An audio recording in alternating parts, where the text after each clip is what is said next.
And first, we need to have roll call. Okay, I'm gonna start roll call, and when I call on you, please just identify yourself as being present. Commissioner White? Present. Commissioner, thank you. Commissioner Amberman? Thank you. Commissioner Heseltine? Present. Thank you. Commissioner Callett? Thank you. Commissioner Orencia? Present. Thank you. Commissioner Thompson? Present. Thank you. Vice Chair Jenkott? Present. Thank you. Commissioner Mancall? Just now. Thank you. Commissioner Gunn? Present. Thank you. Commissioner Burnsworth? Present. Thank you. Commissioner Rivera? Present. Thank you. Commissioner Stevens? Present. Thank you. Commissioner Ellis? Present. Thank you. Commissioner Taylor? Present. Thank you. Chair Nair Strickland? Present. Thank you. Commissioner Stanley? Present. Thank you. Commissioner Cubine? Present.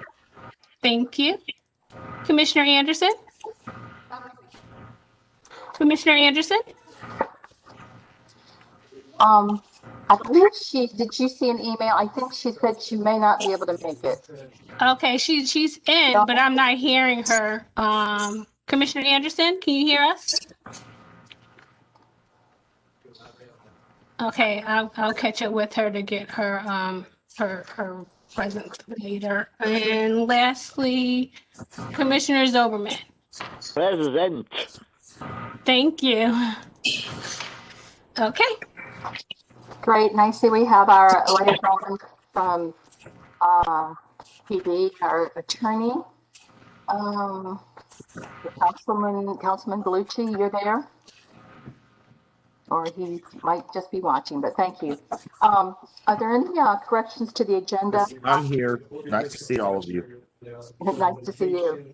Thank you. Are there any additions or corrections to the agenda? I have just one correction, and that is we will not have a presentation on the recruitment, but that'll be in January. Any other corrections to the agenda? Please raise your virtual hand if you have any corrections. If not, if you got the minutes earlier and had a chance to review them, I'll entertain a motion to approve. If you'd like to make a motion to approve the minutes, on just one caveat, I just want to let you guys know that there were some minor grammatical edits that were made by City Attorney Ingram on, they didn't really change anything. It was just a grammatical edits. So with that, any motions to approve the minutes from the November 12th meeting? Please raise your virtual hand if you would like to make a motion. Okay, I see a virtual hand up by Vice Chair Jenkott. Vice Chair Jenkott, your mic is open. I move that we approve the minutes from the November 12th meeting. All right, thank you, Vice Chair Jenkott. Is there a second motion to approve the minutes? I see a virtual hand up by Commissioner Burnsworth. Commissioner Burnsworth, the mic is open. I second the motion. Thank you, Commissioner Burnsworth. Any discussion on that or any opposition? Please raise your virtual hand. Call for vote. Okay, I'm going to start a roll call vote for approval of the minutes from the November 12th meeting. Commissioner White, your mic is now open. Approved. Thank you. Commissioner Amberman? Thank you. Commissioner Heseltine? Commissioner Heseltine, your vote? Approved. Thank you. Commissioner Callett? Approved. Thank you. Commissioner Orencia? Approved. Thank you. Commissioner Thompson? Approved. Thank you. Vice Chair Gencott? Approve. Thank you. Commissioner Mancall? Approved. Thank you. Commissioner Gunn? I approve. Thank you. Commissioner Burnsworth? Approve. Thank you. Commissioner Rivera? Approve. Thank you. Commissioner Stevens? Approve. Thank you. Commissioner Ellis? Approve. Thank you. Commissioner Taylor? Approve. Thank you. Chair Neer Strickland? Aye. Thank you. Commissioner Stanley? Approved. Thank you. Commissioner Cubine? Approved. Thank you. Commissioner Anderson? Commissioner Anderson? Okay, I'm not sure where Commissioner Anderson is, so I'm gonna have to check with her through email later, I think. And Commissioner Zilberman? Approved. Thank you. And I have another caller joining us. I just want to make sure, check and see who this person is. Can you identify yourself, caller? Yeah, Captain Norris. Oh, okay. Thank you, Captain Norris. I just wanted to make sure maybe it wasn't Commissioner Anderson connecting with us through phone. Okay, so with that, we have a vote to approve the minutes from the November 12th meeting. 18 yes. Thank you. And I can go ahead and just, if Mr. Walker is ready, we'll wind up our retreat, which has gone in from part 1, 2, 3. Are we on 4 now or 3? I've lost track. Okay. Please, sir, if you will. All right. Good afternoon, everyone. And even though we're on our 4th edition, our 4th meeting on this is better than last year. We're getting better. I think this year, again, we've taken steps forward to have a greater consistency and a more formal approach to what gets into the work plan, how it gets into the work plan, and then how you'll go about achieving those things. So I really commend the commission for the work, the effort that you've taken in, you put into this. And again, we hope that next year we can get it done before the end of the first quarter.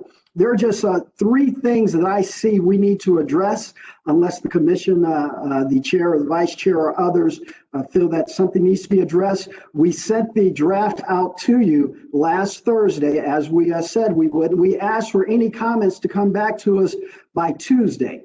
We did receive a few comments, and we wanted to address 2 of them to bring them to the attention of the commission, because it needs to be something that, according to our new structure, that the commission has to agree to. And then the last thing is just that one matter that we've been dealing with for a couple of the meetings, that the chair has a way that we think we can come to a resolution of it. So if I'm a presenter, I would like to be able to share my screen if I may. Again, I thank everyone who took the time to review the work plan and provide comments. We received some nice comments. So I'm going to share the screen and then just hit the 3 points, and then we can take a vote on if we can move forward with the work plan. So let's see. All right. So hopefully you see that. So this is the work plan. And so the first thing, we received a comment regarding on page, number 11, our HRC Liaisons. There was a request on this page to add the school board to this, having Commissioner Knight Thompson as the lead and Commissioner Rivera as the backup.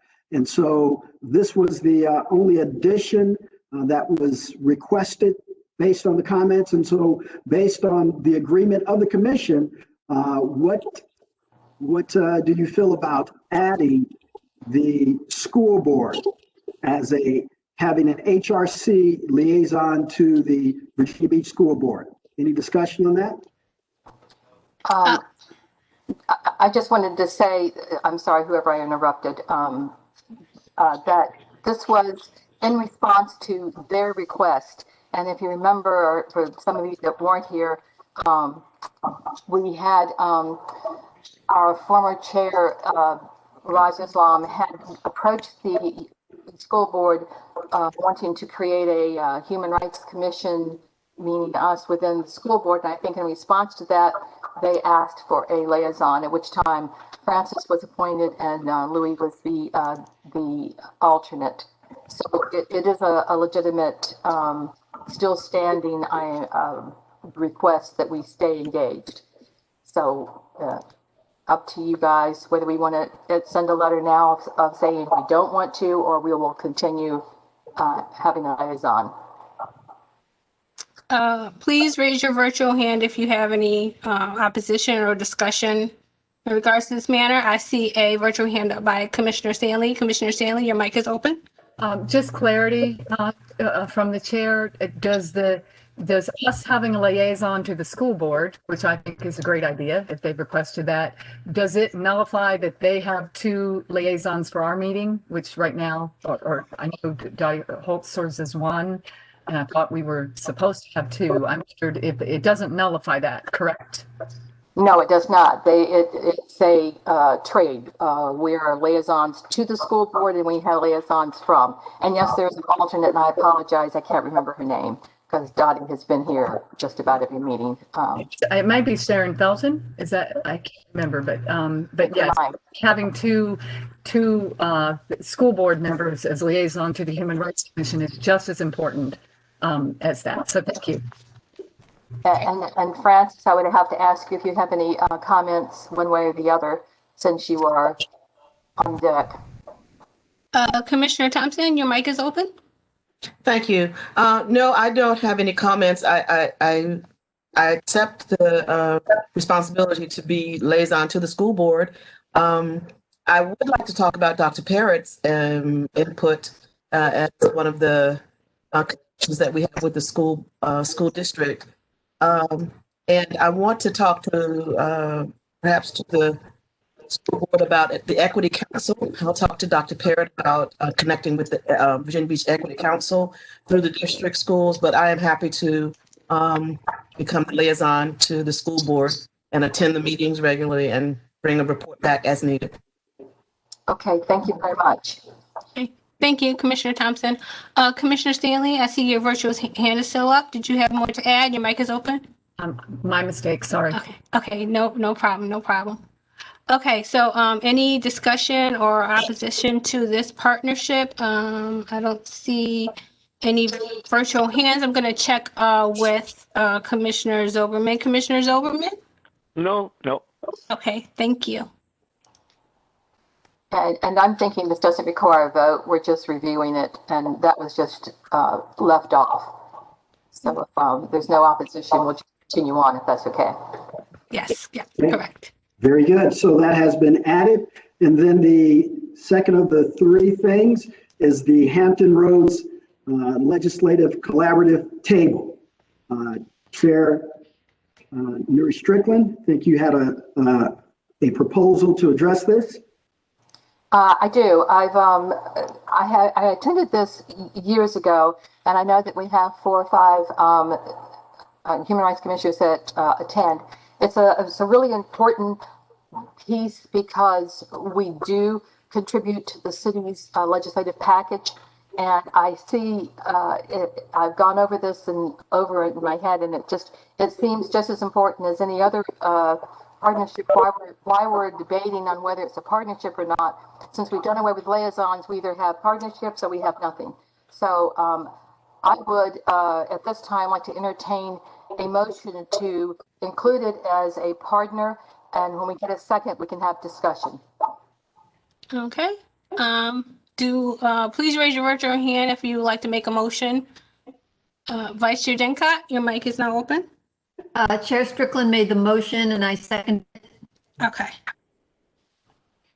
Okay, with that, is there any discussion on this matter? Please raise your virtual hand. Rod, can I make a motion? I don't think I can. Didn't you go first? Yeah. Oh, Rod, your mic is now open, Rod. Yes, technically, if someone else would raise their virtual hand, we'll convert the vice chair's second into the main motion, and whoever raises their virtual hand, will count that person as the second. Okay, I have a virtual hand up by Commissioner Amberman. Commissioner Amberman, your mic is open. Okay, so we have a second motion by Commissioner Amberman. Any discussion on the motion to approve the Hampton Roads Legislative Collaborative Table as a partnership for the work plan? I am not seeing any virtual hands. Let me check with Commissioner Zilberman. Commissioner Zilberman? Nope. Okay. Okay, in that case, I will go ahead and do a roll call vote to approve the Hampton Roads Legislative Collaborative Table as a partnership for the Human Rights Commission. Commissioner White? Approved. Thank you. Commissioner Amberman? Yes. Thank you. Commissioner Hasseltine? Yes. Thank you. Commissioner Khaled? Approved. Thank you. Commissioner Rencia? Approve. Thank you. Commissioner Thompson? Yes, approve. Thank you. Vice Chair Jenkott? Approve. Thank you. Commissioner Mancall? Approve. Thank you. Commissioner Gunn? Approved. Thank you. Commissioner Burnsworth? Approve. Thank you. Commissioner Rivera? Approve. Thank you. Commissioner Stevens? Approve. Thank you. Commissioner Ellis? Approve. Thank you. Commissioner Taylor? Commissioner Taylor, your mic is, let me control your mic, Commissioner Taylor. Commissioner Taylor, your mic is open. Commissioner Taylor, can you unmute yourself? Because I'm having issues unmuting you.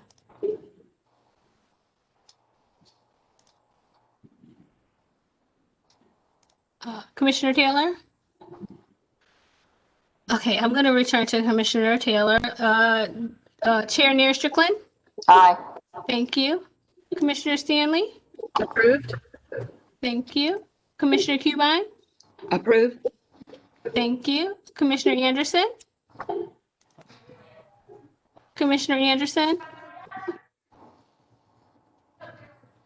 Okay, I'm not quite sure what's happening with Commissioner Anderson. Okay, Commissioner Zoberman? Yes. Thank you. And I'm going to try one more time. Commissioner Taylor? Commissioner Taylor, your vote? Thank you. Approve. Thank you. Okay, so that is with a vote of 18 yes for approving the Hampton Roads Legislative Collaborative Table as a partnership for the Human Rights Commission. All right, excellent. And so there is just one last item based on the comments, and then we can take a vote on approving this.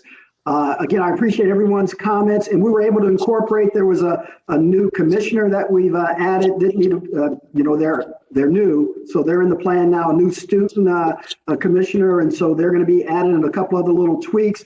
But this is one that we felt we would have to bring.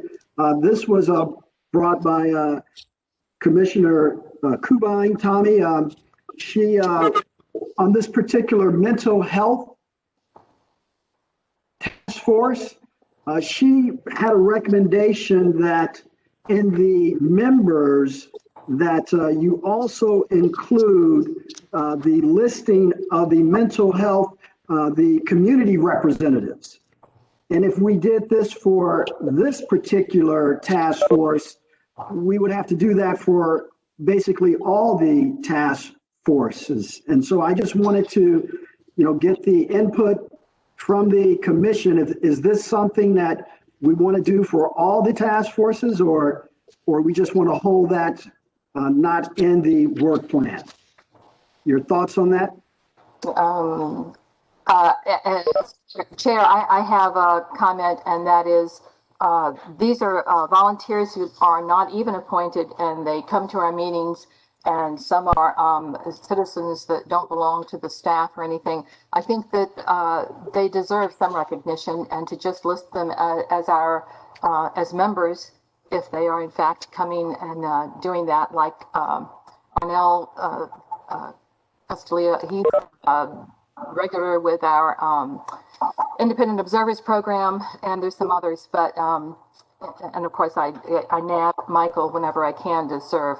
So I would suggest that we do list them. I don't think there's that many that it would be a problem. Okay, thank you, Chair Nair Strickland. I have a virtual hand up by Vice Chair Gencott. Vice Chair Gencott, your mic is open. Thank you. I've had the pleasure of attending this task force for several years, and the additional folks that Tommy's suggesting be on there are critical to the success and the partnership that we have with our city, these organizations. It's with Andrea Brick from Police Department, Jen Williams from NAMI, Giles from Human Services. So they're critical people, and they've been with us. So I see no harm in adding their names. Thank you. Okay. Thank you, Vice Chair Gencott. Okay, did you have more to add, Chair Nair Strickland? I see your virtual hand still up. Oh, no, sorry. Okay. Okay. With that, is there any opposition of adding these additional members to the Mental Health Task Force? I have a virtual hand up by Commissioner Cubine. Commissioner Cubine, your mic is open. Yes, thank you very much for that support. We had one additional community member who's been very, very helpful, and that's Valerie Myers from Communications. She's been a member of this committee and very helpful to us. So I think Ginger mentioned all the others, but Valerie's has been one of them too. Thank you. Okay, thank you, Commissioner Cubine. Does anyone else have any opposition or discussion to adding these members to this task force? I'm going to check with Commissioner Zilberman. Nope. Okay, thank you. Okay, Commissioner Cubine, did you have more to add, or if not, please remember to lower your virtual hand. Okay, thank you. All right, I'm seeing no other virtual hands in regards to this matter for any discussion or opposition. Outstanding.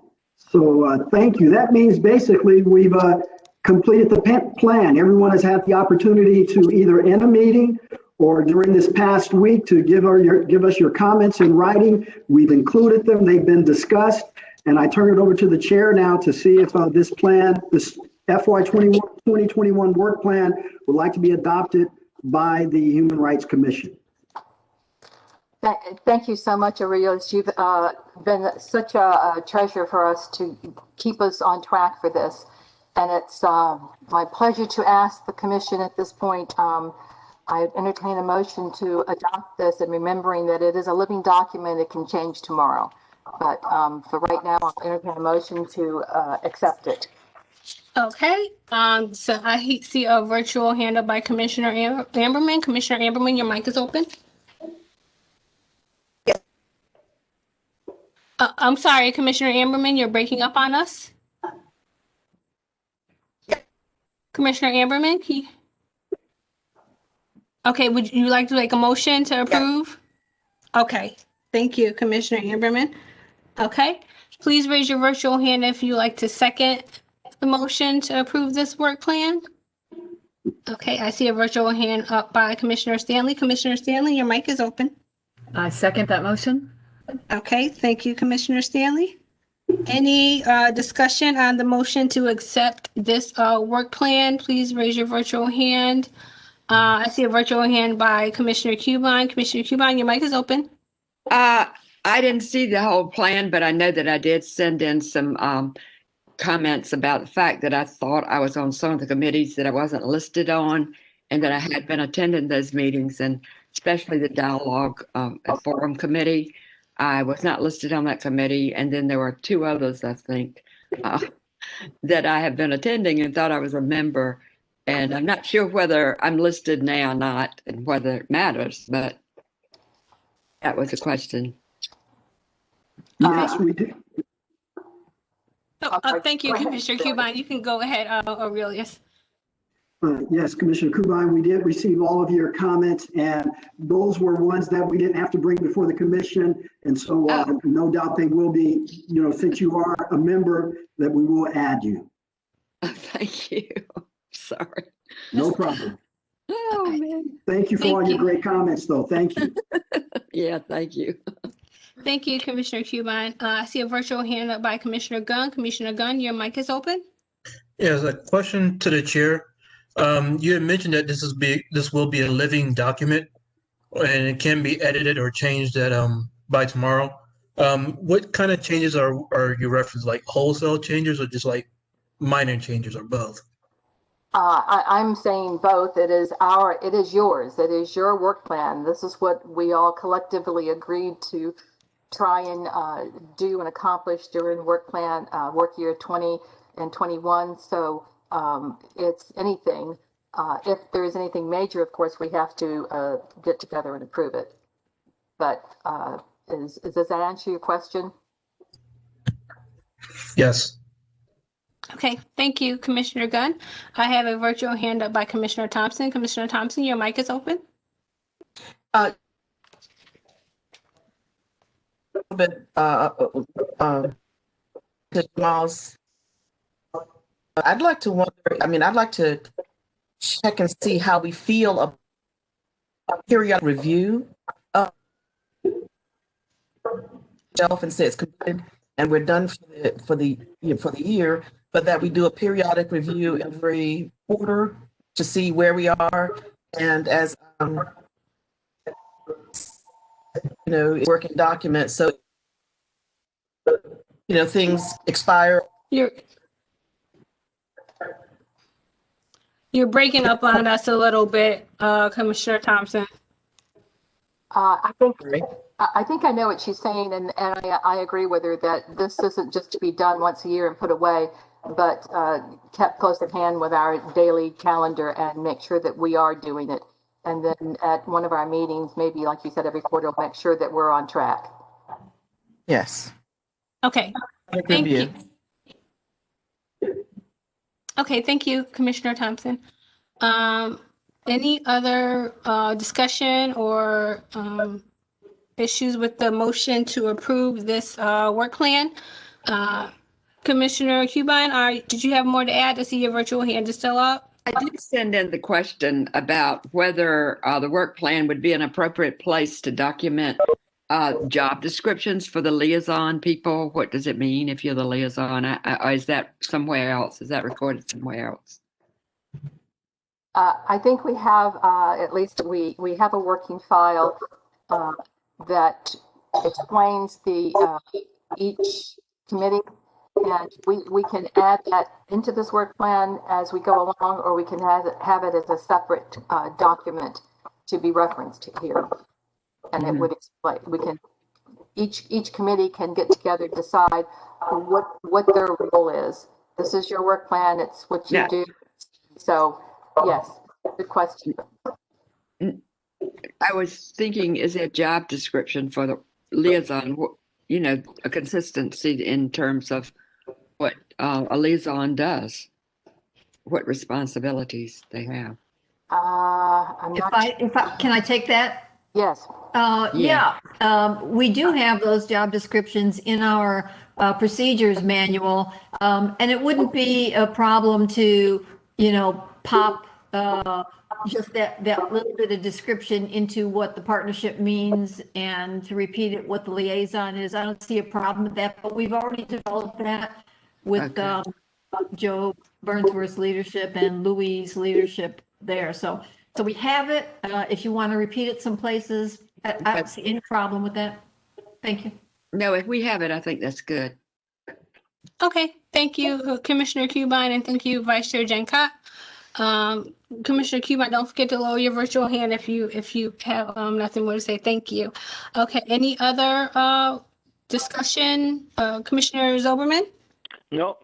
Okay, thank you. Okay, I am not seeing any virtual hands. So with that, I am going to do a roll call vote for approval to adopt this 2021 work plan for the Human Rights Commission. Commissioner Cubine, your mic is open. Yes. Thank you. Commissioner White? Approve. Thank you. Commissioner Amberman? Okay, can you state that one more time, Commissioner? I couldn't quite hear you. Approved? Okay, thank you. Commissioner Hesselstein? Approved. Thank you. Commissioner Callett? Commissioner Callett? Approve. Thank you. Commissioner Rencia? Approve. Thank you. Commissioner Thompson? Approved. Thank you. Vice Chair Jenkott? Approve. Thank you. Commissioner Menko? Approve. Thank you. Commissioner Gunn? Approve. Thank you. Commissioner Burnsworth? Approve. Thank you. Commissioner Rivera? Approved, and thank you, Aurelius. Thank you, Commissioner Rivera. Commissioner Stevens? Approve. Thank you. Commissioner Ellis? Approve. Thank you. Commissioner Taylor? Approve. Thank you. Chair Nair Strickland? Aye. Thank you. Commissioner Stanley? Approve? Thank you. Commissioner Zoberman? Yes. Thank you. Okay, with that, it looks like we lost Commissioner Anderson. So with that vote of 18 yes, the 2021 work plan has been approved. Wonderful. And thank you so much, Aurelius. You've been a treasure, and I'm sure we'll see you at all the meetings you can possibly. I understand you've got a big workload, but we'll hope to see you at the meetings. You're welcome to stay or bug out, whichever you would like. Thank you all. Thank you all for your support and participation. And you're going to like the final document. The final document is going to be very nice. So you'll be seeing that also. Okay. Thank you again. Thank you everybody for all your input. Next on our agenda, I think we have the Cherry report. Before I do that, I would like to mention that if you didn't get the text or the emails or see the city council meeting, that our former liaison, Deputy Chief Sakara, was promoted to full chief by the city manager. And Councilman Bellucci, did you want to say anything about that? Councilman Bellucci, your mic is open. Sorry, I was multitasking. Would you mind repeating the question? You were at the council meeting when our deputy chief, our liaison, was promoted to captain, and to full chief. And I just want to know if you wanted to say anything about that. We did get our letter out to him and our personal card, and thank you all very much for. He was very appreciative, I know. So if you thank you for the opportunity. I was really pleased and moved by the recognition of 5 Virginia Beach city government veterans who retired after many years of distinguished service. I think Councilmember Wilson added up the years, and it was over 200 years of service among those 5 men, which is a substantial investment and sacrifice, and they're all deserving of the recognition that you offered them by sending them letters. And I know that meant a lot to them, and it meant a lot to us too, because it really demonstrated your commitment to establishing good and positive relationships with the men and women who serve our city. And that's one of the things that makes the commission so great. So very well done, and very much appreciated for all the efforts that you all did to help usher those men into a happy retirement. In particular, Chief Zuccaro, who was a longtime liaison to the Human Rights Commission, is a friend of all of ours, was promoted to chief, which he deserved and then some, for assuming that role in such a challenging time for law enforcement and for our community. He served us very well, and I was really pleased, and I was really moved by the comments that were made about his work by the city manager. Sylvia and I were speaking, and we both agreed that one of the attributes of our new city manager is that he's very soft-spoken and he doesn't always talk. He's really does a great job and he gets things done in the background, but he stays in the background often. So when he speaks, it really makes us want to listen. And his words were really impactful and very moving. And I think it were a very fitting tribute to Chief Zuccaro. And I know he'll be very much missed. But the good news is that when there's change, there's also opportunity. And I think everybody's really counting on the Human Rights Commission and all of you and all of us to help shape what the path looks like for the future with new leadership and new management. And we're at a pivotal moment in Virginia Beach because there's so many senior leaders are retiring. And while, on one hand, we are losing so much institutional knowledge and expertise, on the other hand, it presents an opportunity for us to, to set a course for what our city government looks like and how it serves our residents. So I look forward to working with you on all of that. And I certainly was so pleased to see the tribute to Chief Zuccaro and to the other 4 retirees as well. Thanks for the chance to speak about that. Thank you. Scott, did you have anything to say since you're representing the police department? Lieutenant Wichendahl, your mic is open.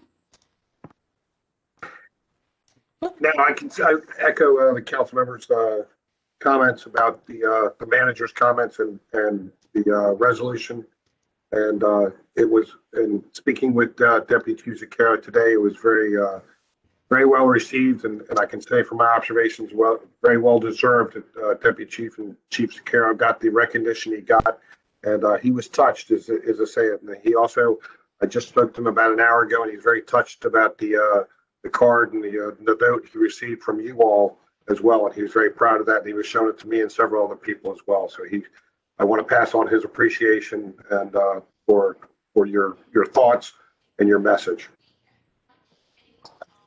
Thank you, Scott. And we appreciate VBPD always attending our meetings and being our liaison. Also, you may have gotten from Dominique that our video was released today. And it's on Facebook. We've shared it. We did have we just did have one comment, and it was a little bit negative. So I sent a text and said, "Everybody comment." We have the option to not allow the public to comment. It's just that we can leave it closed. But we had this discussion, several years ago, and decided that we're an open door commission, and that if we do that, then they are not able to comment. So it is up to us to make that decision whether or not we want to keep that open, because we can close it off. Rod, if you'd like to say anything that would help us maybe make up our minds. Well, Sylvia is correct that part of your mission is to be a forum for the discussion of human rights issues. Candidly, as the attorney who is contacted about really horrible and offensive postings that end up on some of our city pages, my preference, my life would be easier if we turned off comments. And I've made that recommendation to departments with respect to certain types of pages. But here, it's the Human Rights Commission. Your purpose is to be a forum for the discussion of human rights issues. And you allow a diversity of viewpoints.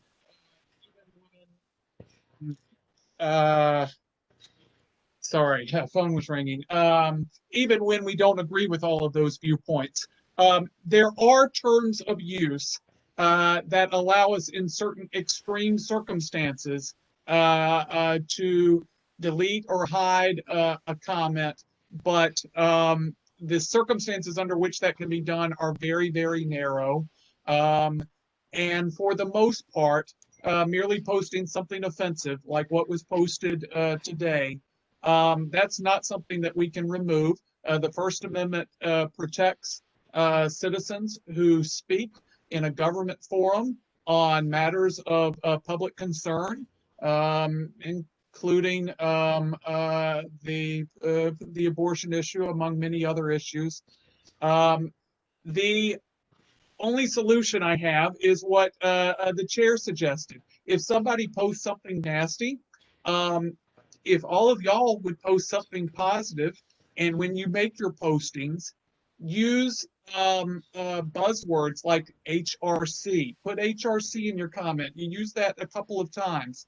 It's my understanding that Facebook has algorithms where if there are 15 comments on a posting, like our posting of the video, the algorithm will identify the postings that are the most pertinent.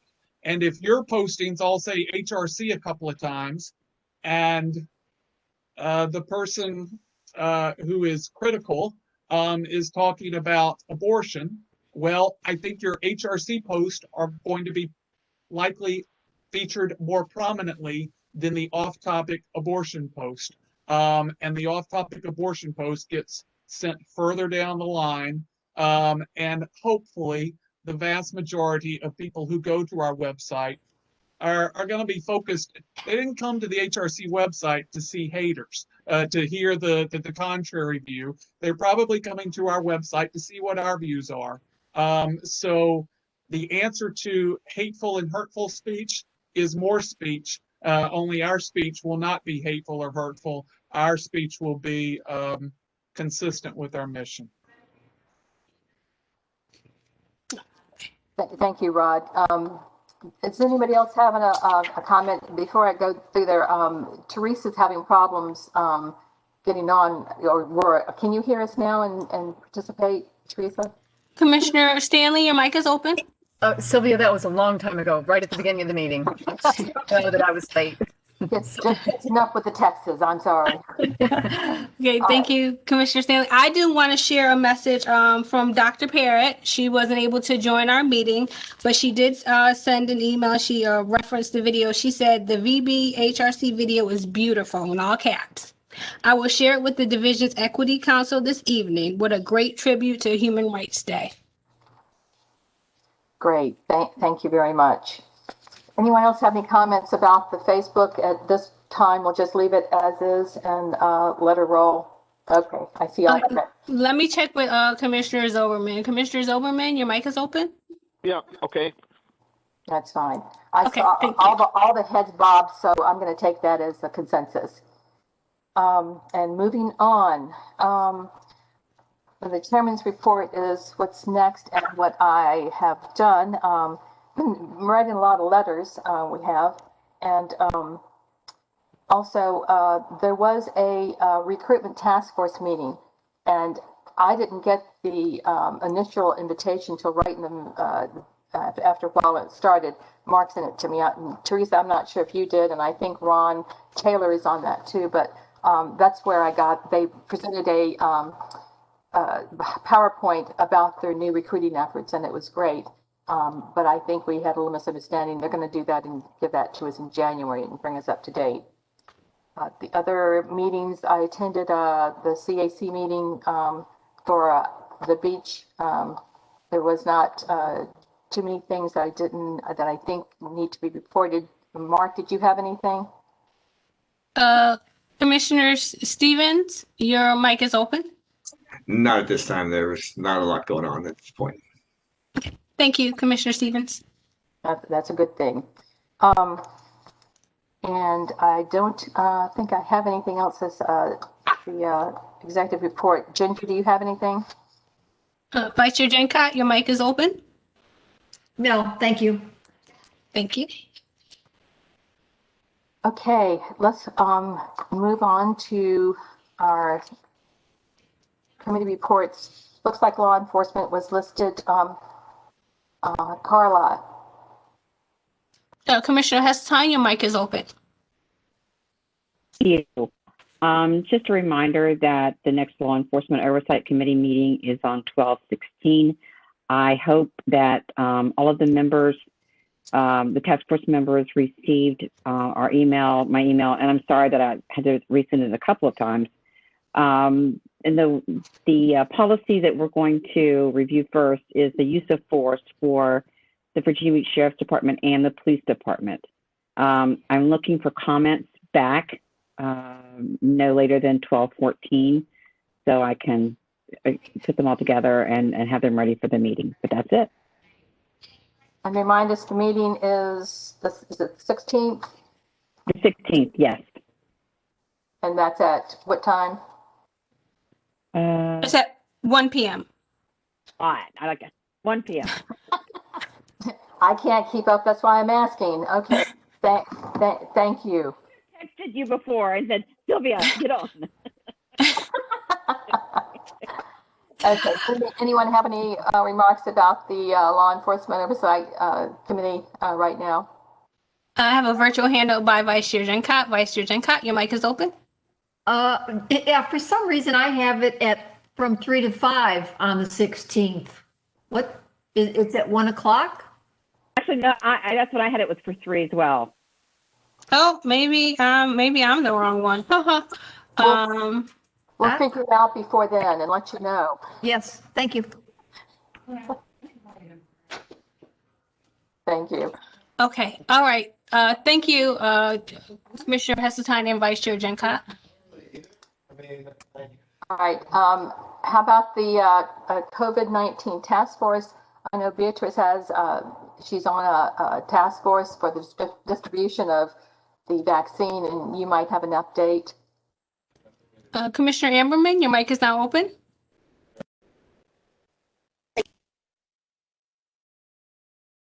Oh, you're breaking up on us a little bit, Commissioner Amberman. You want to turn off your video and see if it's better?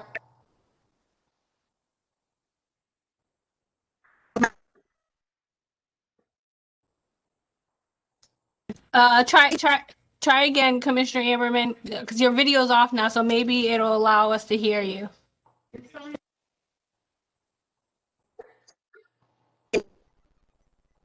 No, Commissioner Amberman, we still can't hear you.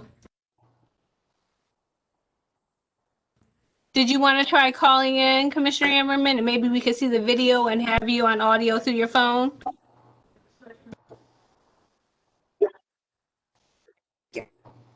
Okay, thank you, Commissioner. Okay, meantime, Ginger faithfully continues to post our stats, and I noticed that the mayor posted twice yesterday, and then the governor had some new restrictions that he put out today. Ginger, do you have anything? Vice Chair Gencott, your mic is now open. Thank you. Yes. So it's not about posting. You all can read those. And as you can see, our cases are going up, but our testing is increasing also. I've been taking better notice of, excuse me, the number of deaths. And while every death is tragic, they are just now starting to increase by 2 or 3 a week. And so that's something to watch now, but the cases are really climbing right now. But I wanted to share with you, I've been attending the Virginia Department of Health COVID Zoom meetings. Last night started, and I don't want to steal Beatrice's thunder.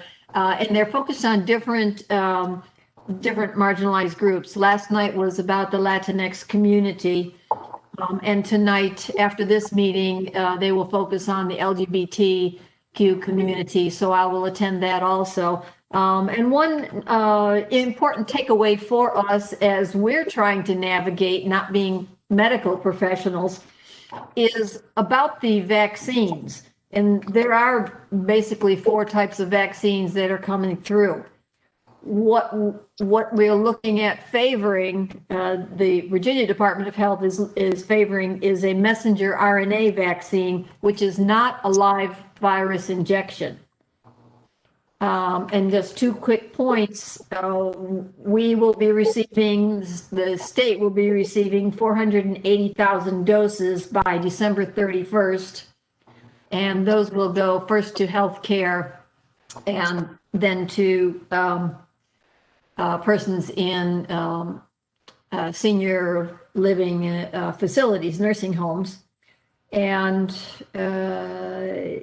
that's pretty much where they are as far as they are right now. So that's a little bit of info. I'll keep throwing those tidbits your way. Thank you. Thank you, Ginger. And I guess this is as good as time as any to mention, you got the email about Preston Midget, who has been on our joint committee from the get-go, and has also often walked with us at the Oceanfront. His condition is still critical, and I can say all this because his family has posted under, I think it's CareBridge, his updates, and I can send you that link. But they moved him from Virginia Beach General to put him on and I don't know, remember the exact, I think it's the EMCO machine, which is, I think it's when the ventilator was not giving him enough oxygen. And this is like a heart-lung machine. I think that's why he went to Norfolk General too. It pumps the blood directly through this machine and gives him more oxygen. And I think they mentioned that he would be reevaluated in 5 days, and that was yesterday. And today they put a trach. And so that I'll send you that link so you can keep track of him. It's really wonderful that the Oceanfront and the city is pulling for him and putting up signs. It's really nice. But I just wanted to give you that update on him. Okay. Just 1 second, Chair Neer Strickland. I have a new caller on the line. I think it might be Beatrice. Hold for 1 moment. Commissioner Amberman, is this you joining us? Yes, Dominique. Can you hear me? I can hear you, yes. Did you have Perfect. something to contribute to the report on the COVID-19? Yes, I wanted to thank Ginger for attending yesterday's community event for vaccine conversations. And I just wanted to inform that, that Virginia is going to be implementing a modified stay-at-home order, and it will begin immediately. And this is in response to the deaths. I think the governor said that we have had 400,000 Virginians that have died and 21,000 that are hospitalized. And they said actually that the disease is spreading widely, and 20,000 individuals are being tested per day in Virginia. But they are sure that there's enough supplies for the testing, and the turnaround results for anybody testing is 2 days. And for the new curfew, there is going to be a curfew from 12 midnight until 5 a.m., and it's going to be mandated. And the alcohol sales will stop as they have been for at 10 p.m. They said that some business in Hampton Roads that did not keep those standards have been closed. And so they're going to be enforcing, those rules.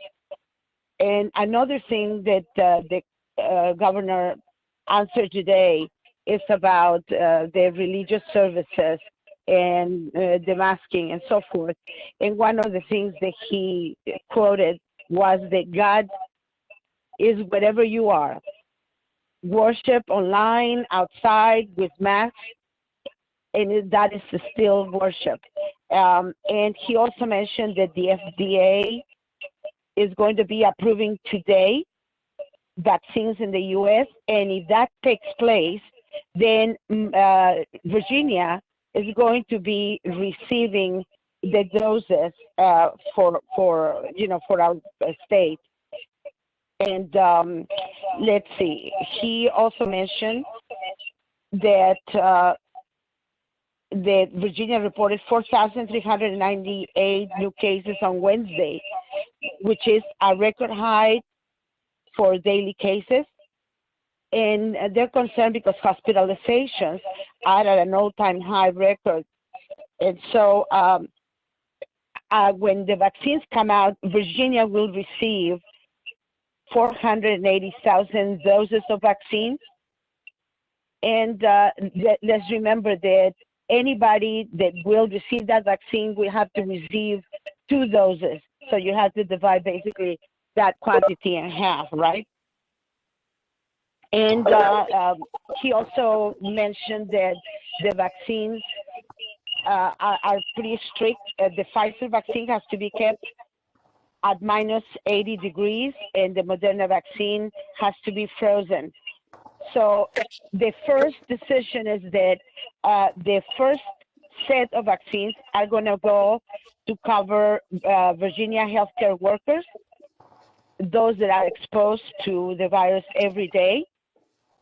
So, and also they will include the long-term care facilities like nursing homes, and they're going to be caring for not only the residents but also the staff. And I just wanted to share with you that in one of our committee conversations, the sheriff of the Norfolk Police Department, the Norfolk Department, actually he requested that they take into consideration the jails and the persons that are in prison because they don't have any choices and so forth. And so that, that concern was raised, but I don't think that they made that decision yet. So the only thing that I know is that the vaccines are going to be dedicated to the healthcare workers and mostly the elderly community and people in very concerning health conditions. That's all. Okay. Thank you. I see a virtual hand up by Vice Chair Gencott. Vice Chair Gencott, your mic is open. Thank you. I really want to thank everyone that reached out to me. As you all know, commissioners, that I tested positive for COVID on November 13th and quarantined then. And I tested positive. The test was because I was going to have a procedure and it was part of the pre-op. I had no symptoms, no illness, nothing for the entire duration or since then. So it was very kind of all of you to reach out to me, concerned about my safety. So I really want to thank you all for that. Thank you. You're welcome, Vice Chair Gencott. I have a virtual hand up by Commissioner Amberman. Commissioner Amberman, your mic is open. Thank you very much. And I forgot to end with the information about the vaccine community conversations. I sent the flyer to everybody, but I'll remind them that today, Thursday, December the 10th, is going to be a 6 p.m. Meeting for covering the vaccine conversations for the LGBTQA community. On Tuesday, December the 15th, is going to be dedicated to the African American community. On Wednesday, December the 16th, is going to be dedicated to people with disabilities. On Thursday, December the 17th, is dedicated to the rural community. And that is the end. Thank you. Okay. Thank you, Commissioner Amberman. Thank you. Oh, I'm sorry. Just want to make sure, Vice Chair Gencott, did you have more to say? I see your virtual hand still up. It went down. Okay. So, just one quick more. I believe that as Ginger does our stats, and the reason we keep doing it is because if you combine all of the marginal minority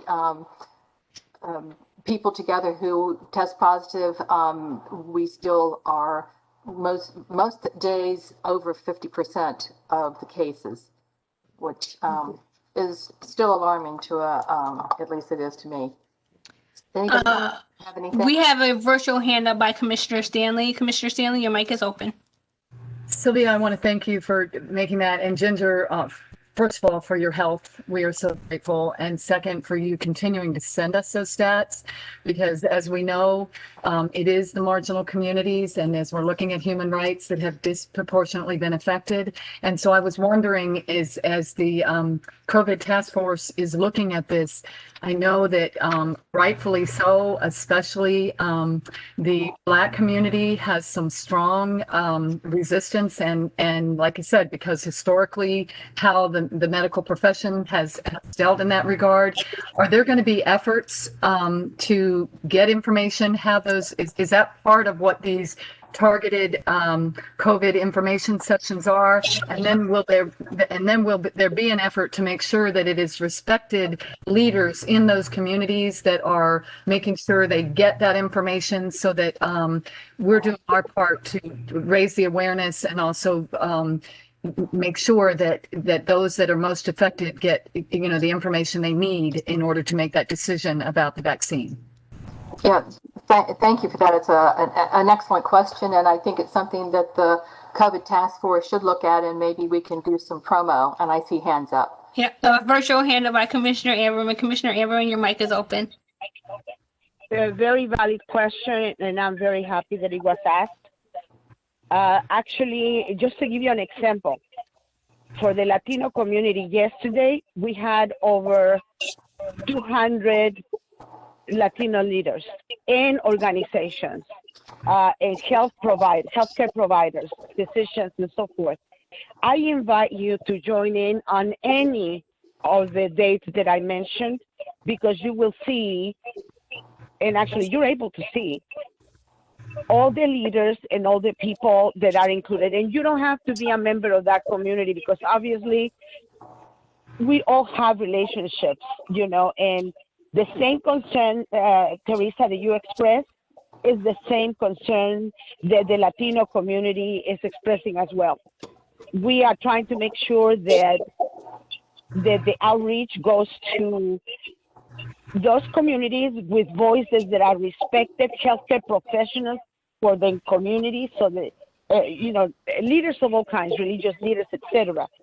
Because I think it is important that people don't think that they are just being guinea pigs. And this is what a lot of the people in my community and other communities feel, that historically they have been used for the wrong reasons.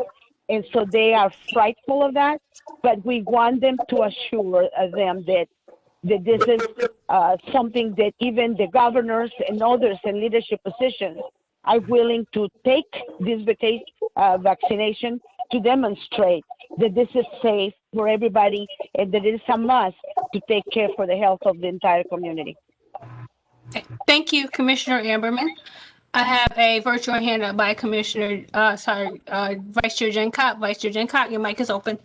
Thank you. And I wanted to share, in response to that question, Teresa, also that it was very powerful to see all of these leaders connecting and with dialogue on the side and answering questions and looking for ways to get into the community and to solve these problems. So it's very powerful. And I think it's a great start, and I'm looking forward to the additional Zoom meeting discussions. So great, thank you. Thank you, Vice Chair Jenkott. And thank you, Commissioner Stanley.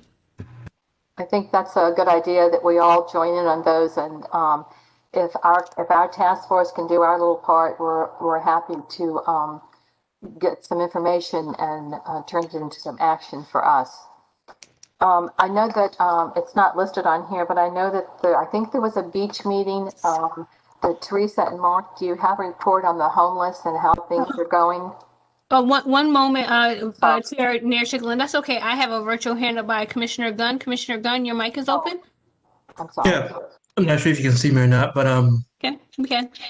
do you think it would be incumbent upon us as a commission to take the vaccine ourselves and to make it public? I think I personally would. I'm allergic to vaccines, and however, I understand this is a little different from a flu vaccine. I would be willing to take it. Of course, you'd have to cut me off if I start to break out very rapidly. And but I think any kind of encouragement, and I see hands going up. But I think it's a good idea. I mean, I think people knowing that we're diverse and that we're minorities, that it may help. That's kind of what I was wondering about. I mean, who are a minority? I mean, not saying we have the largest public profile, but at the same time, I mean, putting it out there that if we take the vaccine and we feel it's safe and we feel it's something that our community should do as well. I mean, I mean, is it something that you think we should do or we should do or put publicly? I think so. I think we can do it as individuals and mention, and Rod can check me on this. We can do it as a individual and say that we're members of the Human Rights Commission, or we can, I'm not sure how we can do it. I know Beatrice wants to say something, but I would encourage it. There, I saw two hands. Beatrice? I have a virtual hand up by Commissioner Heseltine. Commissioner Heseltine, your mic is open. Hi, thank you. I know last week for our governor's long-term task force, we talked in length about the first set of vaccine. When the first vaccine comes out, it does go to healthcare workers, the people that are living in the elder care facilities, as well as the workers that are willing to take it. One of the big questions is there's really nothing that can be done for healthcare workers who don't want to take it, and that's a concern we have. My understanding is the next trigger that comes out then will be for people that are 65 and over with health conditions. So all of us within the commission are going to be receiving it at different times. We all won't be eligible for it at the same time, as my understanding. And then that grouping, when you get with the over 65 or people with comorbidity issues, that's whenever it will get into the big sludge of who can get it and how quickly they get it. But they're expecting a timeline. My understanding from the task force was they're expecting a timeline from January to May of next year. Okay, thank you, Commissioner Heseltine. I see a virtual hand up by Commissioner Amberman. Commissioner Amberman, your mic is open. Yeah, the latest recommendations that we are hearing is that people with allergies are recommended not to take it. And just for your information, we are having a meeting of the vaccination task force tomorrow morning, and we are going to go through a lot of new information that is going to be presented that day. So whatever I receive, I'll forward it immediately to all of you. Thanks. Thank you, Commissioner Amberman. If I could chime in just briefly, in response to what the chair and others have said, yes, I think it would be an excellent idea once, as Carla mentioned, the vaccine is available to the public at large, for individual members of the HRC to post on social media, I got vaccinated today. You should get vaccinated too. To find a vaccine resource, click on this link and hashtag HRC. I think that would be a good thing. So too. Thank you. Any more discussion on COVID-19 task force? Let me check with Commissioner Zoberman. Commissioner Zoberman, do you have any discussion on the matter? Commissioner Zoberman, are you still with us? Yeah, I'm on. Yes. Did you have anything to add on the discussion on the COVID-19 task force? No, but thanks for all that is being done. It's appreciated. I'm, 75 years young, so I'm a little bit at risk. So if you can save my life too, I'll appreciate it. Absolutely. Thank you. Thank you, Commissioner Zoberman. Okay, I don't see any more virtual hands up on the report for the COVID-19 task force. Okay, thank you. So we can move to Beach, Teresa, and Mark. Either one. I'm going to open mics for both Commissioner Stanley and Commissioner Stevens. Either one of you want to report on that? Yeah. Mark, go ahead. Okay. One of the big things we were tracking is a winter shelter for the people who are out on the streets. I forward a plan that the city has come up with, and I think it was posted on the Facebook page. So it breaks down on what's going on. The other thing we've been following is the homeless at the Oceanfront, because there's been a big pushback. They've brought a lot of people up front to work with the people. They're actually hiring 2 dedicated workers. I was concerned about who they report to, but they will be reporting to the Housing Resource Center. I wasn't sure who their boss would be. So at this point, I'm pleased with the outcome. Now we'll see how the communication goes from there. And that's the two things that I've been following closely with the homeless. Thanks, Mark. And the only other couple things I wanted to let them are one that as we are we're aware of that Councilman Berlucci has helped us to make sure that anytime that criminalization starts to be implied with the experience of being homeless, we make sure that we're protecting the rights of people in that regard. So we're just making sure that we kind of keep an eye on that. And then second, as we all know, December 21st is the longest night of the year. And the Human Rights Commission has always co-hosted this awareness raising. And with the Housing Resource Center, Mark is going to be our Human Rights Commissioner that speaks and represents us at that. So as soon as we get the flyer, Mark, we're going to forward that so that commissioners can be a part of that event. But save the date, December 21st. I think it's 6 p.m. Is that correct, Mark? I kept hearing 6 or 6:30. It should be 6 p.m. They did film. I went last Friday and filmed it. Got a call today that somebody had COVID there that was filming. So I'm okay, but it was filmed. So, and then one other thing I didn't forget, I was on a Zoom call actually with an LA Human Rights Commissioners and their work with foster care kids, because it's a big thing for kids aging out of foster care who end up homeless, not going to school, or ending up in our jail system. So they have a program they've been working with their foster care system out there, and it was quite interesting. So it's something I'll probably look at a little further because I work with the homeless youth out here, and it is a big concern of mine. Okay, thank you, Commissioner Stevens and Commissioner Stanley. Okay, moving along. Is there any other committee that needs to report? Please raise your virtual hand if you have a committee report to provide. Okay, let's move on to our liaisons. We have the recruitment. I already went through that, and we'll get that PowerPoint presentation next month. Scott, you don't have anything to add to that, do you?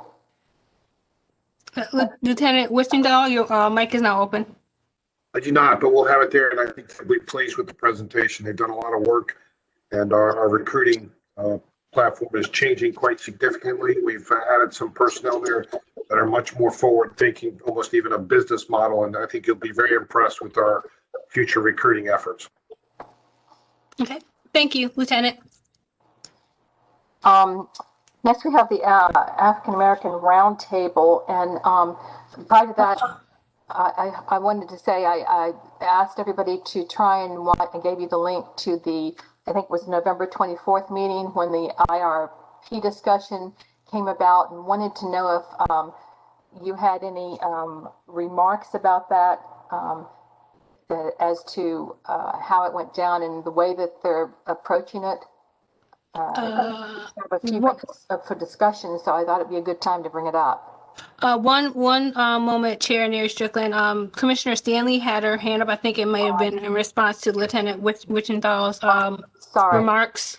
Sorry, Sylvia, didn't mean to interrupt. I just wanted you to know, Lieutenant Wishendahl, I think I'm on that committee, and I did not see any of the recruitment information. Was I supposed to have?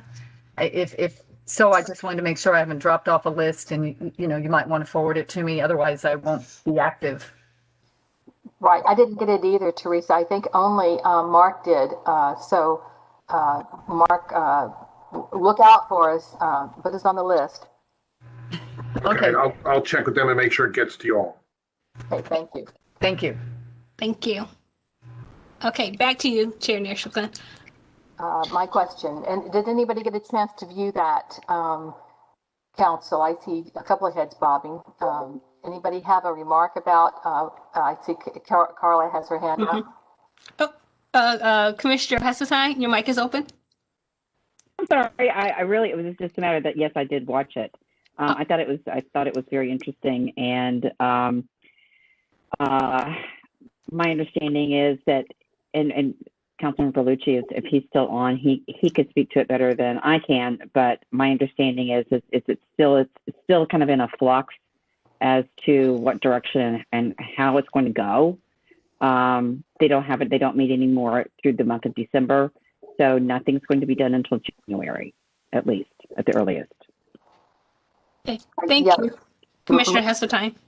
I'm sorry, thank you. Michael had to leave, but he said, thank you, it was a good meeting. May I chime in on that? Yeah, oh, yes, you may. It's right along with the African American Roundtable. Yes, from the African American Roundtable, and in reference to the Citizen Oversight Panel.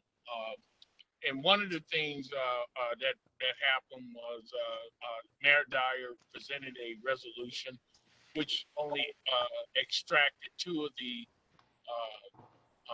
requests from the African American Roundtable.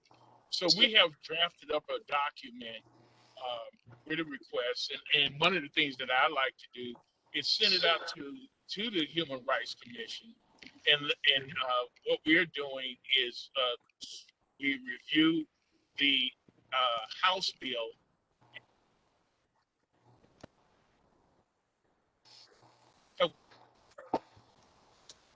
Get a board or oversight that is effective in the prevalent form that is in from the African American community. We feel that is ineffective to the extent that we need to. It's good, but it can be made a lot better than by what our state legislators have given our city leaders authority to do.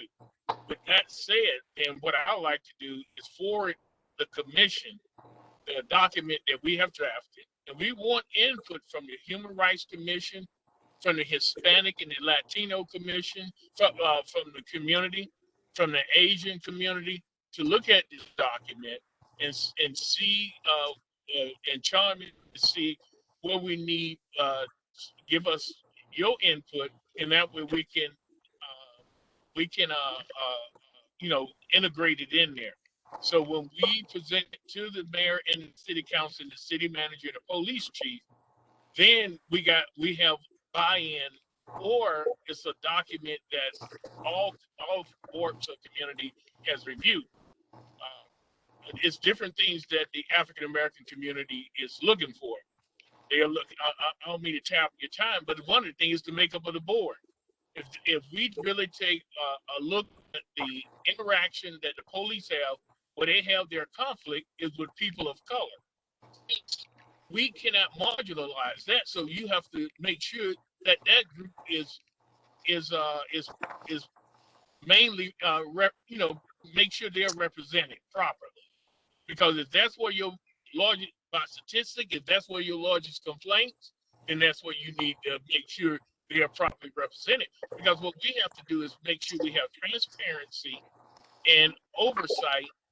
We want to make sure that our police department is protected. If they're innocent and someone's making false allegation, we can say, hey, the citizen review oversight looked at it, nothing there. You see what I'm saying?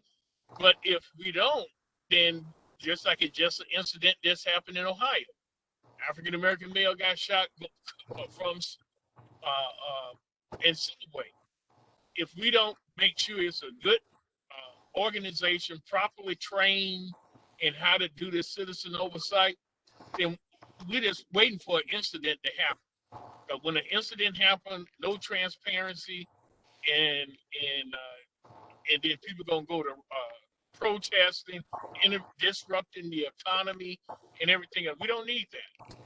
All we have to do is give it a good look at and oversight, and hey, nothing happened. The police operated within their boundaries. It's good. And I think if we operate and be transparent and have the proper oversight, we can move forward with this document and get it off the table. And that's what we're doing.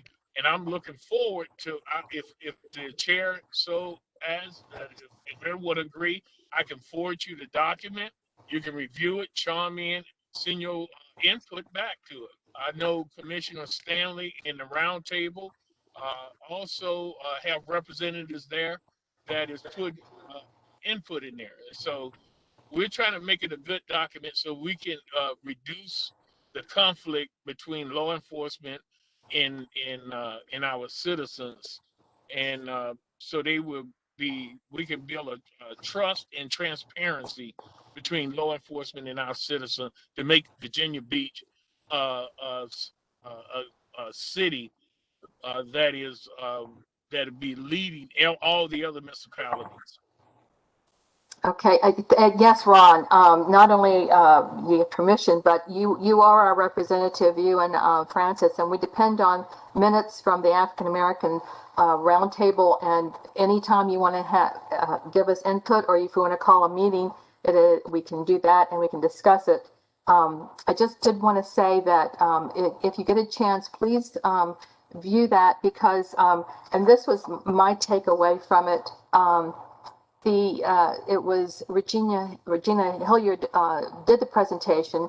She had the different organizations, including HRC, who had put in recommendations. And I think from her, she had compiled a presentation that included expanding the IRP, and she had in there, I think, making sure that it was heavily minority, and I think they added the alternates for this time. And let me go back just a minute, because I think this was done so that we can have something immediately done, and it was something her department could do. So she added the alternates as with the approval of council, which they did not actually do, I don't think. Maybe Stacy will know, but they added the 2 alternates, which made it a 7-member team, and it was supposed to be to make that a heavily minority group. And I think Cliff, our former chair Cliff, is on it. That was presented, and then there was input from the African American Roundtable, and there was also input from the city manager. And this was something that I didn't realize, but he said he has someone to take calls, and often he gets complaints that we don't get, that the police don't get, and they go directly to his office, which he has a person who handles it. And he also made the statement, and if I'm wrong, Rod, just interrupt me, but I believe he said that the IRP as is has an option if they want to have further investigation. They have the city attorneys to do that for them. And if they weren't comfortable using city attorneys, I saw that look, Ron, that city attorneys, they could go outside and hire. And I know that the city often does this, because I had a friend who was suing the city, and they hired attorneys that cost more than just giving them the money. So city attorneys, and you can probably remark on that, Rod, but no remarks.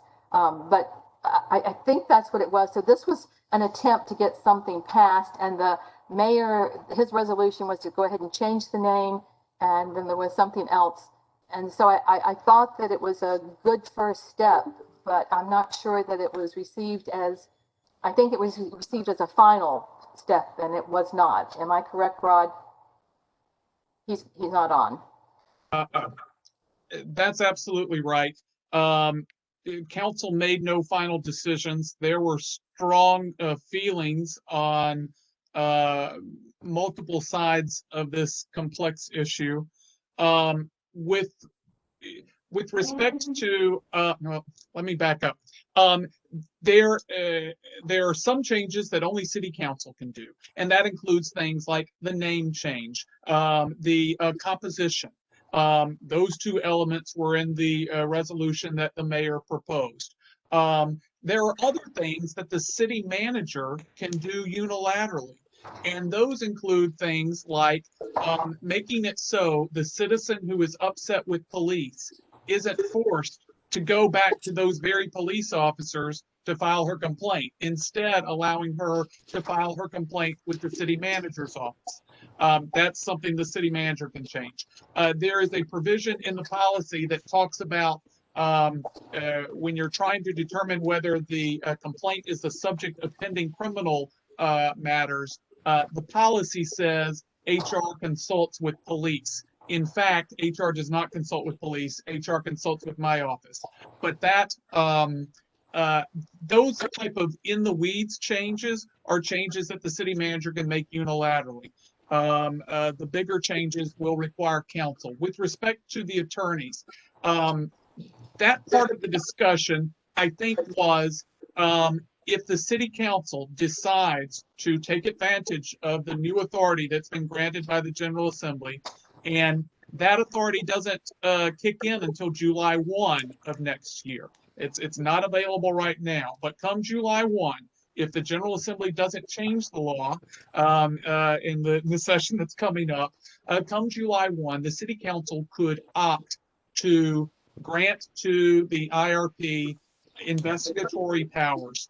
And if that decision was made, if instead of the IRP reviewing IA investigations, if instead the IRP is going to be launching their own independent investigations, maybe at the same time that IA is doing their investigation, maybe at the same time that the Commonwealth's attorney is doing an investigation, if it's an officer-involved shooting. If we've got 3 concurrent investigations going on at the same time, my office is giving advice to the police department. This IRP with investigatory powers would probably need its own attorney who can focus on the goals of the IRP, and my office would focus on the representation of HR and the police department. With investigatory powers, there's the potential for subpoenas and all other sorts of things. But I'm going to repeat what Sylvia has already said 3 times. If you haven't watched the November 24th briefing, go watch that briefing, because you need to hear not only the information that Regina shares, but you need to see the interaction between the council members to see that it's not a monolith. There are many different views and many different perspectives. And when you have that, change is harder to achieve, consensus is harder to achieve. But these are important issues, and that council will be revisiting. Thank you. I have a virtual hand up by Commissioner Heseltine. Commissioner Heseltine, your mic is open. Thank you. Sorry, I took my hair down. Yeah, the only it was I watched it today. It was fascinating, I'll agree with Rod on that one. The takeaways that I took pretty quickly were that currently it is the IRP is a review agency and not an investigative agency, and that the new civilians review panel, which really the way it was presented was just a simple name change. Because nothing can be done until July 21. And that there's a lot of talk about, and I agree that the change in the membership to reflect the demographic diversity and what does that really look like? And I appreciated the thoughtfulness of the council whenever they talked about, is it male, female? Is it different groups? Is it different interest groups? What is, and one resident who, so the 3 would be non-employee residents who are not immediate families of BBPD. The 1 resident who would represent an organization seeking racial justice or an HRC member. And then the non-voting member would be police expertise. It did seem like a lot of work, and Rod, you can correct me if I'm wrong. It seemed like a lot of work to ask for a volunteer for a board like this. I personally don't see why a lot of people would. I don't know why you do it, because it does seem like a ton of work. But I would be curious from Ron Taylor. So the investigative powers, the subpoena powers, those kinds of things can't be implemented until July of 2021. What do you see? What does the African American Roundtable see as a first step for this IRP CRP? Yes to me? Yes, the question is for you, Commissioner Taylor. Yeah. What the African American is looking for is to lay the foundation for the citizen oversight. And the only way you can lay the foundation is, first, you have to determine whether we're going to give it investigative power, what authority we're going to give it, and then the policy and procedure for it. Because right now, the way it's written, they don't have to hear no cases, and they can pick and choose what cases they want. And I think you made mention of a police, someone with police experience. They and that person should be an exo factor, letting it expertise, but not being a voting member. Right. So I was in the mayor's office when a group of our delegation called him. I was in there with someone else, and they told him specifically what we are sending down to the municipality is going to cost. It's going to be a budget. It's probably going to be a budget item. Like you said, it's going to have to have some people to do this work, because like I told what I'm going to explain to people, either you pay it now or you pay it later. You say, what are you talking about? Well, if you don't have a good oversight, and then if something happens and it started to tearing up things and breaking out wonders just in the economy, then you'll go back and say, man, we should have had this over there instead of, now we got businesses shut down, rioting, and I'm not going to say this is going to happen. It's a possibility. We have seen what happened around our nation. And so in order to reduce that, we need to put a good oversight in place that if we have an incident, we can say, hey, we got our citizen review panel. They well reflect our community. They come out there and say, well, nothing, the police within their rights, church out and the preacher gone home. And you got in the African community that's working on it, it's the millennials who are marching and asking for this. So they're working on it with the roundtable to try to get this done. And we know some things and everything you may not get, but for the most part, if we get a good document, and if you're going to give them investigatorial power, we know that it's some training. It's a group, it's an agency that certified oversight panels, credential them, and give them the training so they know how they're supposed to use their investigative power. That's part of the whole things. And I think you said, well, the city council, I think it was John Moss, said, well, how does diversity look? Well, all you got to do is go to your statistic and say, well, what demographic mostly have complaints against our law enforcement? That's where you want to reduce your numbers. We got to, it's not rocket science. You got to reduce your numbers right there.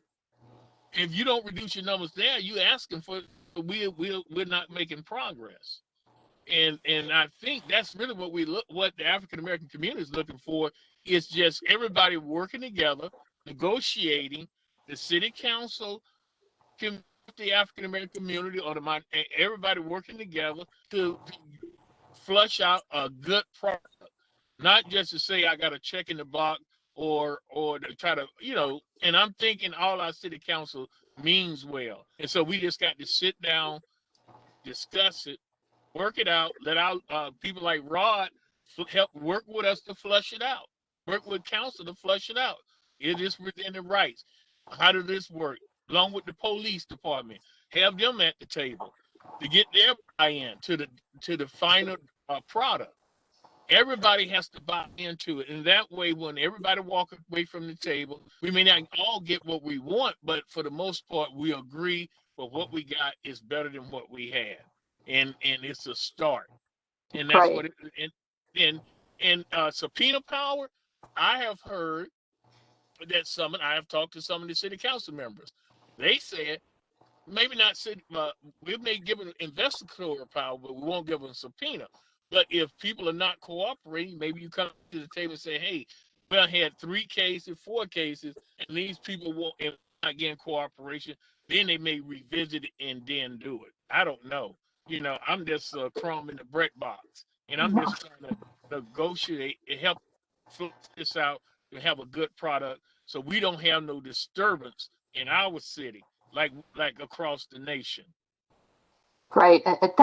Thank you, Ron. And I wanted to, and I see Ginger, you have your hand up, but just real quickly, I just wanted to say that there was the points that came out was that it was still a beginning, and it was what they were calling budget neutral, which means right now it would not cost anything.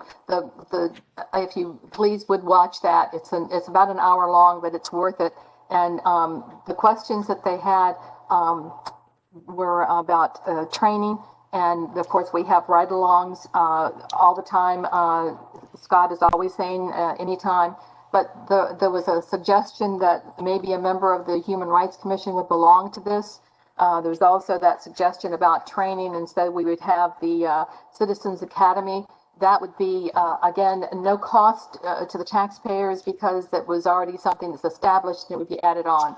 So I think the beginning, what this was meant to do was start the dialogue, make some of the changes that they could make, and so that we would look like we're progressing along rather than waiting for July 21st. And I think the proportional representation is a question in my mind, because if I think the General Assembly said to reflect your demographic diversity of the community, which even for the council right now, I believe that we're one over for African American representation, and there are no Asians or are no Hispanics. So I mean, there's to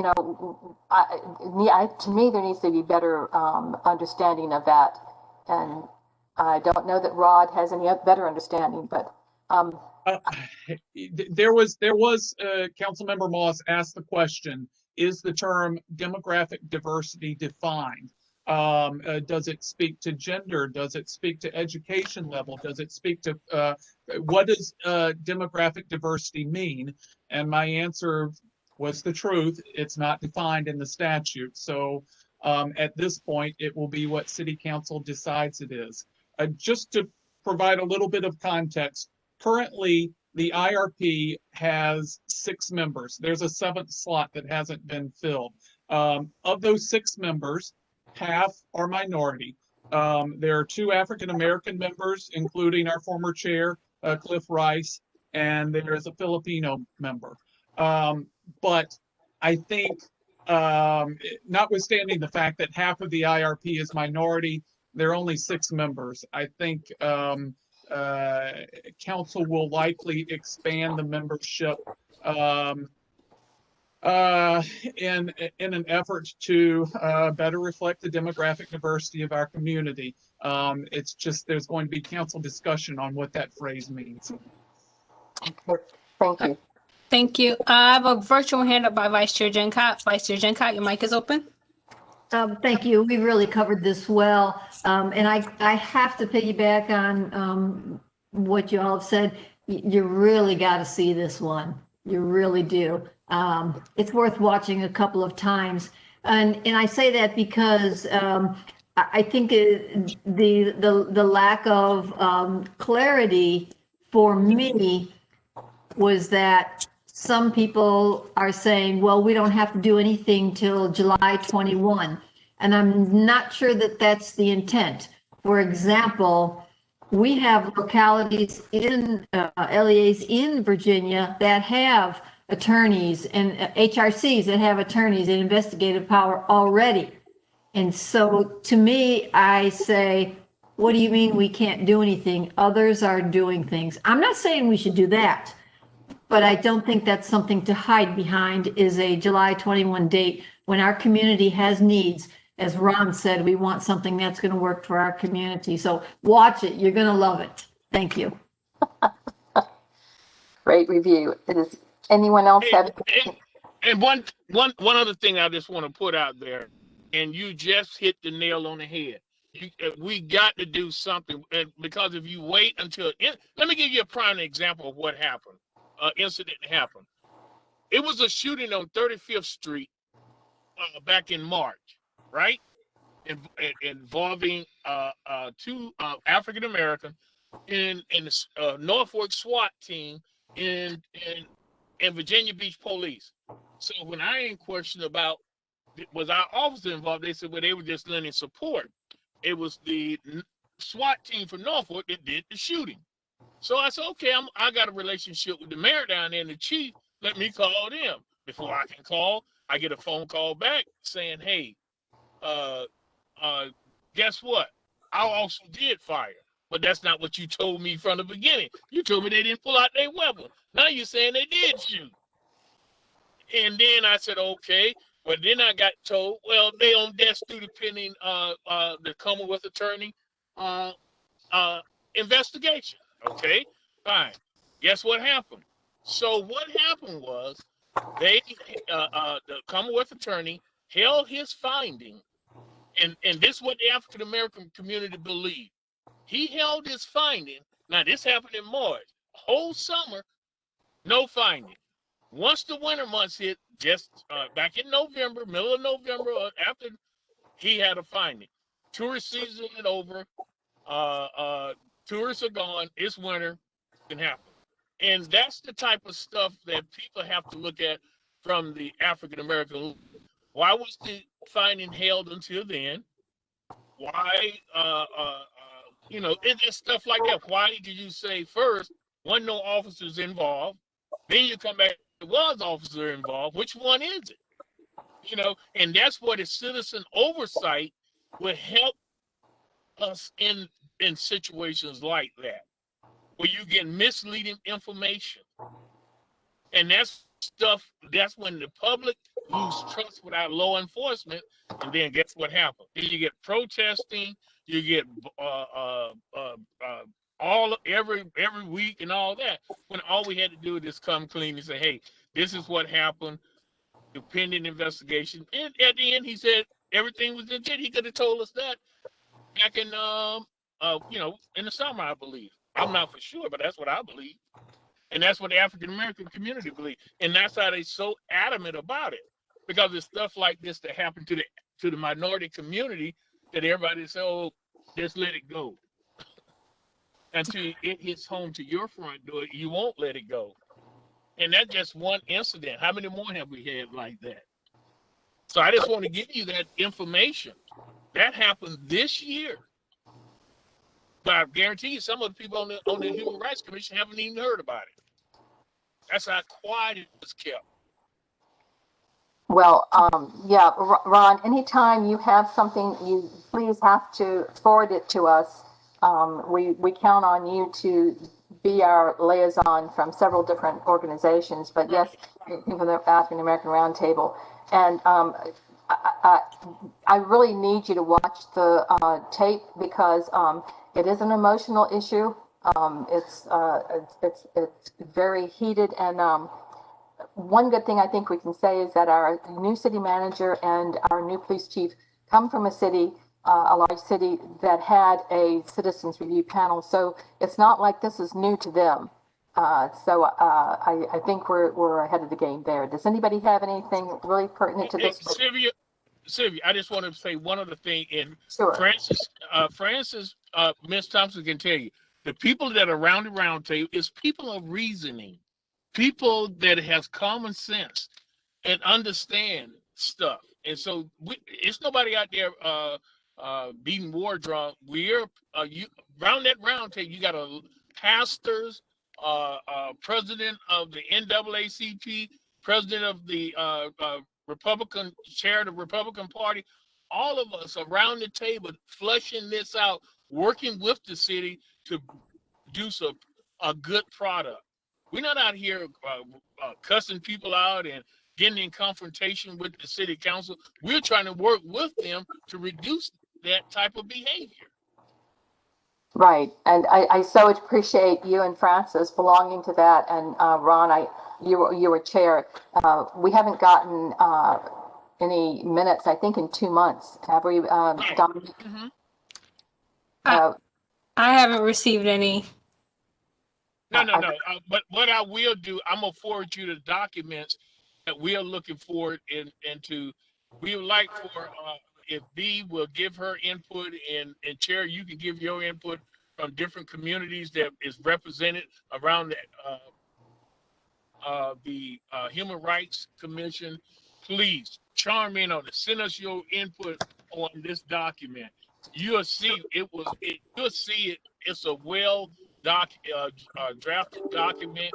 No accusatory, no inflammatory, nothing of that nature. Just speaking truth to facts.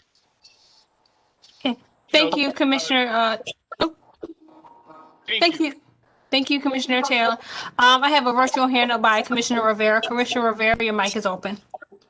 Thank you. I just wanted to piggyback off of what Sylvia said. This is nothing new. These types of groups that are being mentioned from the riots of the late 60s and early 70s, that caused an initiation of a lot of these different groups in many cities across the country. And so we've got a lot of information that we can glean from these groups that have already been established. What I'm thinking and wondering is if a Human Rights Commission person is supposed to be on this group, how are we going to determine who that person should be? And I think that we need to be proactive in that sense also. Okay, thank you, Commissioner Rivera. I want to check and see if Commissioner Zoberman has anything to add. Commissioner Zoberman? No, I just want to remind our group that at the time I wanted to join the roundtable, and I was told that because of social distancing, there was no room for the rabbi. And I wonder what Ron has to say about that. Okay, thank you, Commissioner Zoberman. Commissioner Taylor? Yes, right now you can Zoom in. We can bring you in through Zoom and still be part of it. Because some of the people are not comfortable coming in person. And so you can Zoom in. But what we have to be, I have to talk to Rod about this, is that Francis is there if Francis is on Zoom, I'm in person. And then if you come in Zoom, do we have to make an announcement? Yes. Yes. That's really the reason that it is reduced to 2. Yeah, but to go back to Rabbi Zoberman's point, the pastors meet before they meet with the roundtable to help set the agenda. Now, I'm just gonna put it out there. They said they reached out to you, Rabbi, multiple times to get your input and to get you in their meeting. It didn't happen. And no one called me. No one called me. Okay, then what I'm gonna do, I'm gonna go back to them, the pastors, because the pastors meet before they meet with the roundtable. And before we set the agenda. But one thing you can do is give them the input from the Jewish community and help us draft this document to make it flesh this stuff out and give your input, even though you can't be there. But you can give your input at the pastor's roundtable because you're a pastor. I think so. Yeah, I'm a pastor. Yeah. Yeah. And so I'm gonna take your information and forward it back to them, and I'm gonna follow up and see if Thanks, Ron. call you and making sure that you're involved with putting some of the stuff together that we're talking about. I appreciate it so very much. Thank you so much. Yeah. Okay, no problem. We want your support and we want you at the table. Thank you so much. Yeah. Thank you, Commissioner. Without you. Thanks. Thank you, Commissioner Zoberman and Commissioner Taylor. Commissioner Rivera, I just want to make sure I see your virtual hand is still up. Did you have more to add? No? Okay. All right. Teresa's hand is up. Okay. Commissioner Stanley, your mic is open. Yeah, I really appreciate the work, Ron, but I still have concerns, and I really appreciate the mayor being responsive to the way that the African American table ended up forming or reconvening. It's so glad that you and Francis are there. But the perspective from the community is that we're not being communicated with. And we do have some proactive efforts, probably 40 or more people that have been a part of productive, constructive change, of which the IRP came up. And we remember meetings from way back last year when it came up, everybody's saying it's not in your lane, you can't mess with it. And we were doing it in partnership with the police. So I want to make sure that Lieutenant Rittendahl takes back how grateful we are we have had the highest in police leadership at this table for more than 4 years, proactively working with community that meets, monthly for years with minutes every meeting. And so just make sure that you're linking them in. I feel very confident that now that we have pressed to make sure that Dr. Coleman and Dr. Williams are a part of that table, that we are well represented, but the information is not always coming back. And so I just would implore you to, when we had our building bridges of community conversations way back when, before Ferguson, as Louis has just said, these issues have always been with us. And we have to make sure that the community is part of the remedy and that they're buying and invested. And when they walk through the experience and then share what they've learned and are going back and forth with the police with the tense conversations, we need to make sure they're in the loop when things get decided, because otherwise they're not invested. And I don't know how we fix that, but and I know we're way over time on this, but I had to make sure that got said, because these are people that have been really invested, to include the incredible commitment from the Virginia Beach Police Department. Thank you. Thank you, Commissioner Stanley. Okay, I think we've, are there any other hands up? Because I think we've probably covered a lot. And again, I want to say that to Rabbi that in the beginning, when the invitations went out for the African American Roundtable, there were a couple, I was invited, Teresa was invited, there was a couple more. The decision, best that I can tell, and correct me if I'm wrong, Ron, but rather than have it open to the public, which it has to be once there are two or more over two commissioners, it was thought best that we kept it down to two. And as far as the commissioners belonging to this Citizens Review Panel, that was just one of the mayor's suggestions. So we'll just keep discussing it. And please, everybody watch that November 24th. I sent you the link. I just emailed it again. Okay, good. Get some popcorn and sit back and relax and watch it, because I think it'll give you a better idea of the complexity of the issue. But certainly we want to move it forward. And now we're running out of time. And does anybody have anything? Oh. I have a virtual hand up by Commissioner Thompson. Commissioner Thompson, your mic is open. Yes, I just want to jump on to the liaison. This happened last month, and I didn't get a chance to share anything from the Minority Business Council. And I've got some information I really want to share, and I'll try to do it as briefly as possible. First of all, I'm really proud that the Minority Business Council is in partnership with the Kempsville Entrepreneurship and Business Academy. And we have an intern serving on the Minority Business Council from that academy. We are very proud to have her sitting with the associates of the Minority Business Council, and she's getting hours and she's doing her internship there. We're very proud of that partnership. And I wanted to share that with you. And if you want more information about that, I'll give that at another time. But I also want to tell you about the Virginia Beach Pandemic Relief Partnership small business grant program that's available.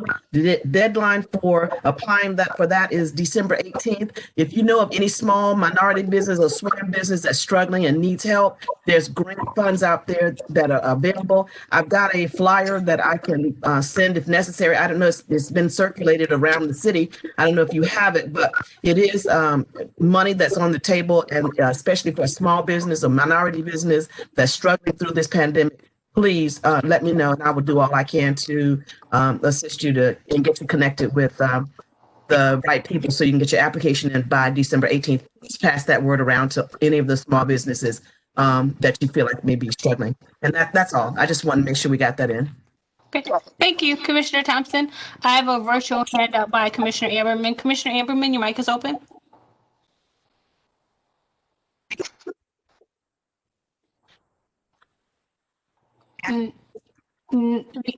Yeah, we can't hear you. We can't hear you. Can you just type it in the? Yes, yeah. If you want to send it through an email, that probably would be best. Yes, yes. Okay, all right. Thank you, Commissioner Ammerman. And Commissioner Rivera, you're all set, right? Just make sure you lower your virtual hand. Okay. That's okay. I got you. Understand. So I'm gonna check with Commissioner Zoberman. Commissioner Zoberman, did you have anything to add? Yeah, I want to wish everyone happy Hanukkah. I'm going to light the menorah in the next 5 minutes, and it's all about pluralism and a menorah that shines for everyone. For so long, together we are going to make it even brighter. Thank you so much, everyone. Thank you. Thank you. Happy Hanukkah. Hanukkah. Thank you, Commissioner Zoberman. Thanks. Francis, thank you. And just so everyone knows, Francis is a two-way liaison. She's a liaison from the Minority Business Council and to the Minority Business Council.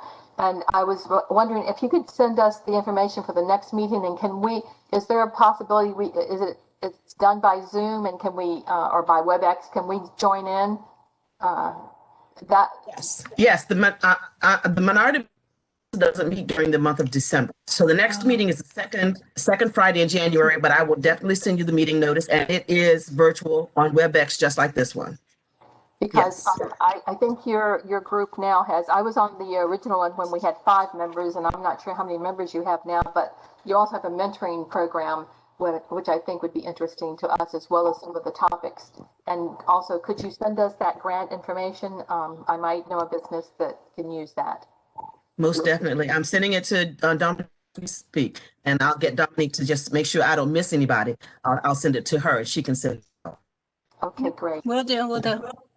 Does anyone have anything else for the whole body? We have a couple of meetings coming up, mental health and the law enforcement oversight. So we'll be seeing. And the joint rack. And the joint rack. Yes, the joint rack. Please join in if you can. That group is ours and rack, and we're still working on the same issues, which they would be discussions probably about the IRP. I'm going to keep calling it IRP until I know any better. So just excuse me. Anything else? Okay. Open mics. Anything? Nothing? No announcements? No citizens on the call. Okay. I can just adjourn. Oh, wait a minute. Oh, no, there's a peace sign. Okay. Okay, I'll open. All right. Mics are open, so you can say goodbye. Good night, everybody. Good night. Happy Holidays, everybody. Happy holidays. God bless us all. Bye-bye, Joe. Be safe, guys. Okay.